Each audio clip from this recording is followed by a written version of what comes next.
¿verdad? Así es, no me lo perdonen, hasta que no hablan, se enojan conmigo. Órale. Igual. Está bonita su fondita. Gracias, gracias.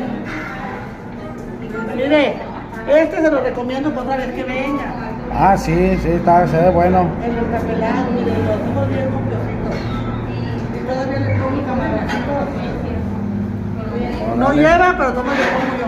Órale.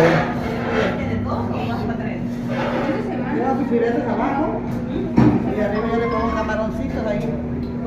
Para que el cliente vuelva contento. Para que vuelva otra vez. ¿Verdad?